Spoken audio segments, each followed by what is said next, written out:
అత్యున్నత మాకు ప్రియమైన దేవుని బిడ్డలందరికీ ఉదయకాల సమయంలో మన ప్రభు అయిన యేసుక్రీస్తు శ్రేష్టమైన నామంలో మీ అందరికి కూడా శుభములు తెలియజేస్తున్నాం. బాగున్నారు కదా?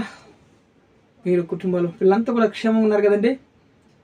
ప్రభు నేటి కాల సమయం అంతా కూడా మనల్ని కాపాడి ఈ దిన మనకు బహుమానంగా ఇచ్చినాడు కాబట్టి ఆయన పరిశుద్ధ నామానికి మహిమ కలుగును గాక.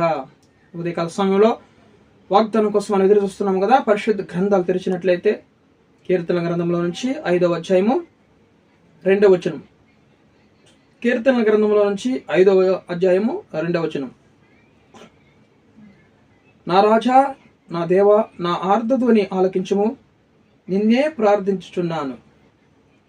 చూడండి, దావీదు రాసినటువంటి కీర్తన గ్రంథంలో దావీదు కొన్ని శ్రమల గుండా వెళుతున్నప్పుడు, కొన్ని విపత్తుల గుండా అతనికి ఆర్థికంగా సహాయం లేనటువంటి సమయాల్లో, అసమాధానం గురి అయినప్పుడు, శత్రువుల్ని అతన్ని తరుముతున్నప్పుడు దావీదు దేవుని సన్నిధిలో మోకరించి ఏమంటున్నాడంటే, రాజా, నా దేవా, నా ఆర్తతోని ఆలకించము, నిన్నే ప్రార్థిస్తున్నానయ్యా అని దేవుని సన్నిధిలో మొరపెడుతున్నాడు. ఆయన ప్రార్థన చేస్తున్నాడు. సహజంగా మనము ఈ కాలంలో చూసుకున్నట్లయితే కుటుంబంలో ఏదన్నా చిన్న చిన్న ప్రాబ్లమ్స్, కొత్తగా వివాహమైనప్పుడు కానీ, భార్య భర్తల మధ్యలో చిన్న చిన్న సమస్యలు వచ్చినప్పుడు, అత్త కోడల మధ్యలో చిన్న చిన్న సమస్యలు వచ్చినప్పుడు, లేక పిల్లల విషయంలో ఏదైనా సమస్య వచ్చినప్పుడు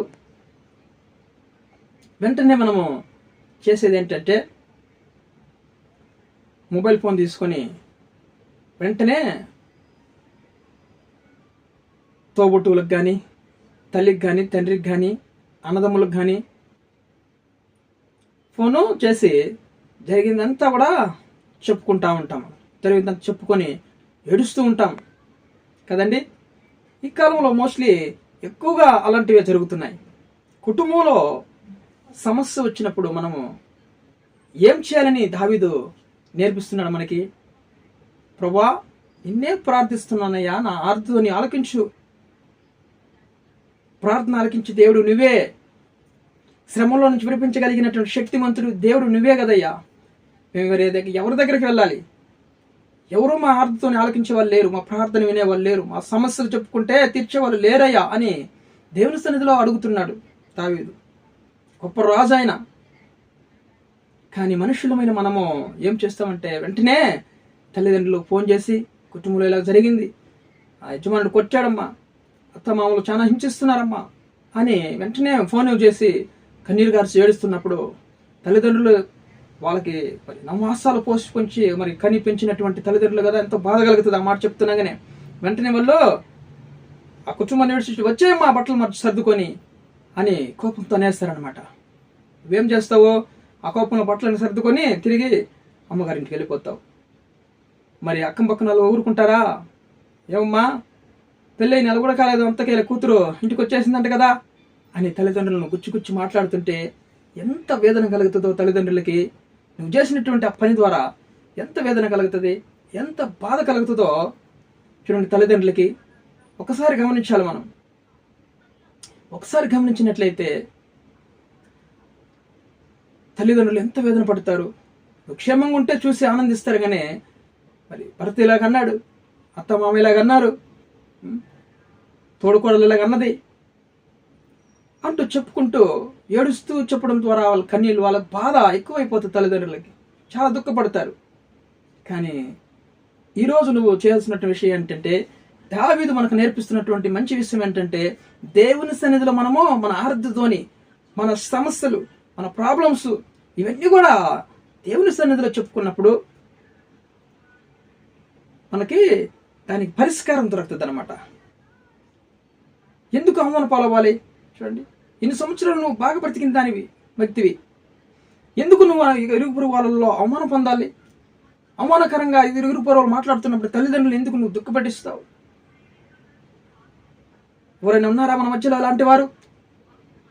కుటుంబంలో అనగా సమస్యలు వస్తాయి, కుటుంబం అనగా భార్య భర్తల మధ్యలో గొడవలు వస్తాయి, కుటుంబం అనగా అత్త కొడల మధ్యలో చిన్న చిన్న ప్రాబ్లమ్స్ వస్తాయి.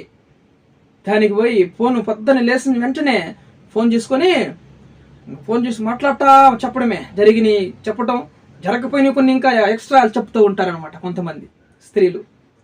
దేవుని లేఖన వస్తున్నాయి. జ్ఞానవంతురాలైతే తన ఇల్లు కట్టుకుంటుంది, మూఢురాలైతే తన ఊళ్ళునే ఉడబెరుక్కుంటుంది అనమాట.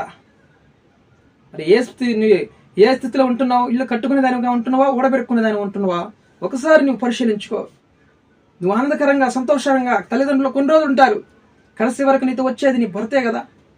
మరి భర్త కొట్టాడని తిట్టాడని వెంటనే తల్లిదండ్రులకి, అన్నదమ్ములకి, ఇంకా నీ బంధువులకి చెప్పుకోవడం ద్వారా అవమానం కలిగేది మనకే కదా, మన కుటుంబానికే కదా. అవును, చూసి అలాగ జరిగిందంటనే అని ఇరుగు పొరుగు వారు మాట్లాడుతుంటే ఎంత అవమానకరంగా ఉంటుందో చూడండి. నవ్వుకుంటారు పక్కన వాళ్ళు. ఆడంబరంగా పెళ్లి చేసి పంపించావు, ఏమైంది ఇప్పుడు? నవ్వుతారండి, హేళన చేస్తారు. తల్లిదండ్రులకు చాలా దుఃఖం కలుగుతుంది, బాధ కలుగుతుంది. ఈరోజు అలాంటి వారు మన మధ్యలో ఉంటే, ఇప్పుడే దావీదు ఏం చేశాడు? సమస్య వచ్చినప్పుడు దావీదు మహారాజు ఏం చేశాడండి? దేవుని సన్నిధిలో మోకరించి ప్రార్థన చేసి సమస్యలన్నీ కూడా దేవుని సన్నిధికి చెప్తున్నాడు. అయ్యా నా రాజా, నా దేవా, నా ఆర్తతోని విన్నయ్యా, నిన్నే ప్రార్థిస్తున్నాను. నువ్వు కాదంటే ఎక్కడికి వెళ్ళాలి మేము? ఎక్కడికి వెళ్ళాలి?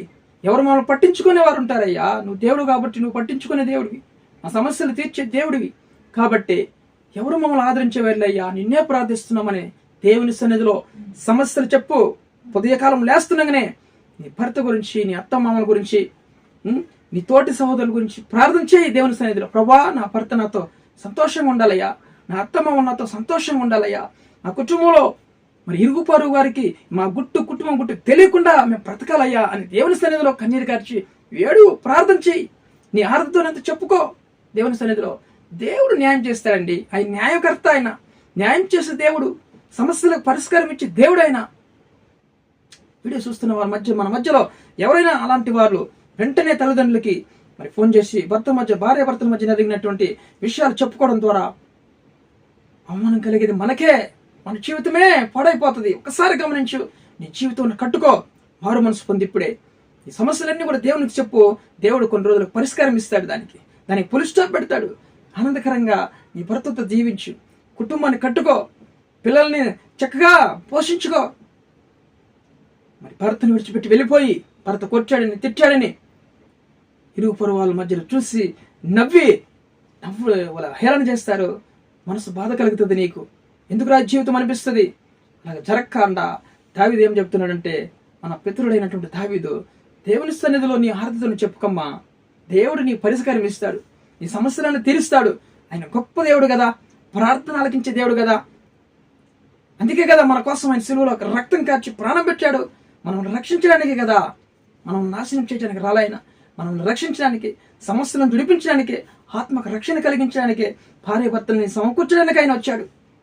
విడిపోయిన కుటుంబాలను ఏకజనంగా చేయడానికి ఆయన వచ్చాడు ఈ లోకానికి. మర్చిపోవద్ది మాటలు. దేవుని నామానికి మహిమ కలుగును గాక. మన మధ్యలో అలాంటి వారు కోప్పడేలో ఉంటే ఈరోజు నీ కుటుంబాన్ని కట్టుకో. సహోదరుడా, సహోదరి, భార్య అయినా ఉండొచ్చు, భర్త అయినా ఉండొచ్చు. ఇంట్లో జరిగినటువంటి గుట్టు బయట చెప్పుకోకు. నిన్నే ప్రార్థిస్తున్నానయ్యా, దేవుని సన్నిధిలో కన్నీరు గార్చి వేడు, వెంటనే నీకు పరిష్కారం దొరుకుతుంది. నీ కుటుంబం కట్టబడుతుంది, ఆనందకరంగా ఉంటావు, అవమానపాలు కావు.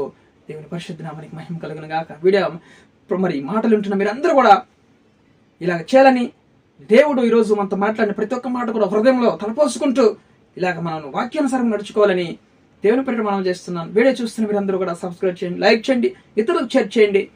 దేవుడు మన జీవితంలో గొప్ప కార్యం చేయను గాక. ప్రార్థన చేసుకుందాం. ప్రేమ కలిగినటువంటి ప్రియ పరలోకపు తండ్రి, ఈ ఉదయకాల సమయంలో మమ్మల్ని ప్రేమించి మంచి వాగ్దానం ప్రభువా దావీదు ద్వారా మాతో మాట్లాడిన తండ్రి నాయన, నిజముగా నాయన, నా రాజా, నా దేవా, నా ఆర్తతోని వినయ ఆలకించుము, నిన్నే ప్రార్థిస్తున్నాయి అంటున్నాడు దావీదు. ప్రభువా, అతడు సమస్యల గుండా వెళుతున్నప్పుడు నిన్నే అడిగాడు, ప్రార్థించాడు. అతన్ని శ్రమలన్నిటిలోంచి కూడా విడిపించినట్లు నాయన లేఖనాలు చేరుస్తున్నాయి. ప్రభువా, నిజముగా ఈరోజు ఎవరు శ్రమల గుండా వెళుతున్నారో ప్రభువా, మరి ఫోన్లు చేసి తల్లిదండ్రులతో, బంధువులతో చెప్పుకుంటూ అయా ఏడుస్తూ, అయా కుటుంబాన్ని విచ్ఛిన్నాలు పాడు చేసుకుంటున్నారేమో. ఈరోజు ప్రతి ఒక్కరు కూడా ఈ మాటలు విని వాళ్ళ జీవితాలను కట్టుకోవడానికి కృప చూపించమని, సమస్యలో అందరికి కూడా గొప్ప విడుదల తెచ్చేయమని, ఆయన ఉద్యోగం లేని వారికి మంచి ఉద్యోగం తెచ్చండి యేసునామములో. వివాహం కాని వారికి మంచి వివాహం సమకూర్చండి యేసుక్రీస్తు నామములో. గర్భఫలం లేని వారికి మంచి గర్భఫలం బహుమతిగా అనుగ్రహించిన ఆయన తండ్రి లేఖనాల ప్రకారం. అనారోగ్యంతో వాళ్ళందరూ ముట్టి ఆయన స్వస్థపరిచి ఇప్పుడే కనికరం చూపించమని సమస్త ఘనత మహిమ ప్రభావం మీకు చెల్లిస్తూ యేసుక్రీస్తు జయం కలిగిన నామములో ఈ ప్రార్థన అడిగి వేడుకొని పొంది ఉన్నాం పరలోకపు తండ్రి. ఆమేన్. ఆమేన్.